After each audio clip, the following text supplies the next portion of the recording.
পৃথিবী জুড়ে রয়েছে নানা ধরনের প্রাণী ও পতঙ্গের অস্তিত্ব। তাদের প্রত্যেকেরই আলাদা আলাদা স্বভাব ও বৈশিষ্ট্য রয়েছে। জীবনযাপন, আচার আচরণও প্রত্যেকের নানান ধরনের। এসব সম্পর্কে আমাদের ধারণাই বা কতটুকু? আজ আসুন আমরা জেনে নেব তেমনই কিছু জানা অজানা তথ্য। মাউস ডিয়ার, বাংলায় একে অনেকে ছোট ফৈট্টা হরিণ নামেও ডেকে থাকে। পৃথিবীর সবচেয়ে ছোট হরিণ প্রজাতি হিসেবে এটি পরিচিত। এর বৈজ্ঞানিক নাম ট্র্যাগুলাস ক্যানচিল। এরা দেখতে অনেকটা ইঁদুর ও হরিণের মাঝামাঝি ধরনের, যার জন্যই নামকরণ হয়েছে মাউস ডিয়ার বা ইঁদুর হরিণ। দক্ষিণ ও দক্ষিণ পূর্ব এশিয়ার বিভিন্ন দেশে যেমন বাংলাদেশ, ভারত, শ্রীলঙ্কা, মালয়েশিয়া ও ইন্দোনেশিয়ায় এদের দেখা মেলে। বাংলাদেশে এখন এটি অত্যন্ত বিরল।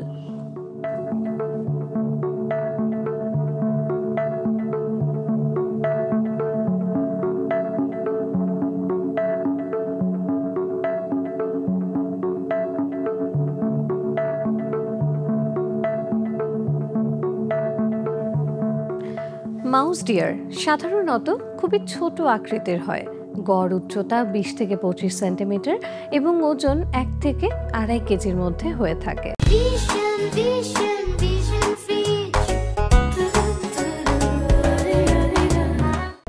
এদের শরীর চিকন, পা ছোট ও সরু এবং চোখ বড় ও চমকপ্রদ। এদের দেহে হরিণের মতো ছোপ ছোপ দাগ থাকলেও এদের মাথা তুলনামূলকভাবে ইঁদুরের মতো দেখতে। পুরুষ মাউস ডিয়ারের দাঁত কিছুটা বাহিরে বের হয়ে থাকে, যা তারা আত্মরক্ষার সময় ব্যবহার করে।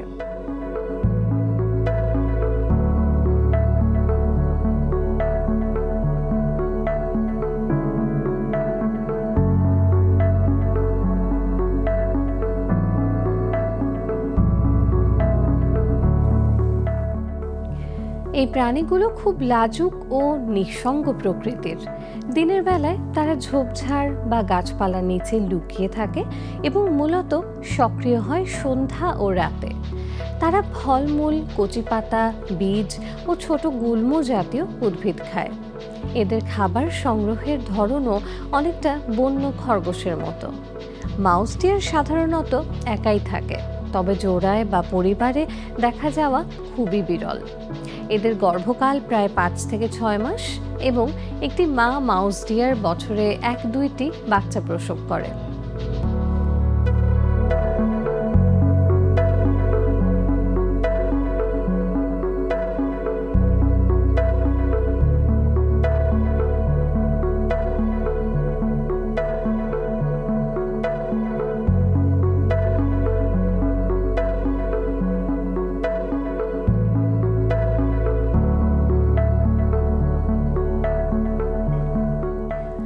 এই ছোট্ট ও নিরীহ প্রাণীটি বনজ পরিবেশ রক্ষায় ভূমিকা রাখলেও এখন বিলুপ্তির মুখে রয়েছে। বনভূমি উজাড়, খাদ্য সংকট এবং শিকারীরা এগুলোকে সহজ শিকার হিসেবে নেওয়ায় এদের সংখ্যা আশঙ্কাজনকভাবে কমছে।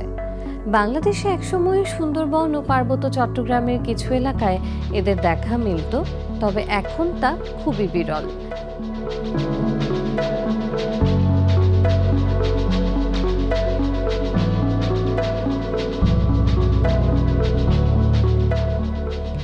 এদের সংরক্ষণের জন্য সচেতনতা বৃদ্ধি এবং বনাঞ্চলের নিরাপত্তা নিশ্চিত করা জরুরি। মাউস ডিয়ার শুধু একটি নিরীহ ছোট প্রাণী নয়, বরং প্রকৃতির ভারসাম্য রক্ষাকারী এক গুরুত্বপূর্ণ সদস্য। এর অস্তিত্ব রক্ষা করা আমাদের জীববৈচিত্র্য ও ভবিষ্যৎ প্রজন্মের জন্য এক বড় দায়িত্ব হয়ে দাঁড়িয়েছে। তাই নিজ নিজ জায়গা থেকে সেই দায়িত্ববান নিশ্চয়ই আমরা হব।